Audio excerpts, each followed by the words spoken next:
This lecture series covers alimony, support, and maintenance concerning the PLA 2800 Introduction to Family Law course. This presentation is divided into topics that are covered in separate lecture segments, and all of the lectures will rely on a weaving in of both the Keene, Florida Divorce Handbook and the Lupino and Fitzgerald Miller Family Law and Practice textbook.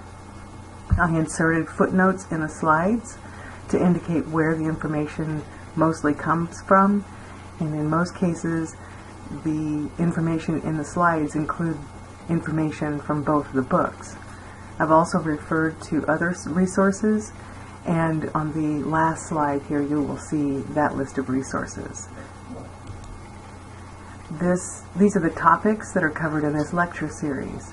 We're going to discuss the history of alimony, describe the types of spousal support, describe differences between spousal support and property division, understand the statutory natures considered by the family court judges in evaluating the issue of alimony, identify and list the statutory factors for awarding alimony in Florida, identify and describe the various types of alimony, explain the circumstances that trigger the termination of alimony, and understand how and when alimony may be modified, as well as recognizing some of the tax consequences of alimony as well as the consequences of failing to pay alimony.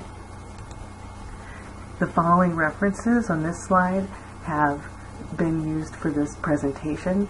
I highly recommend that you take a look at these on your own, as well as using this link on here for the Larkin and Kay journal article from the Florida Bar, which is very useful in enhancing your studies.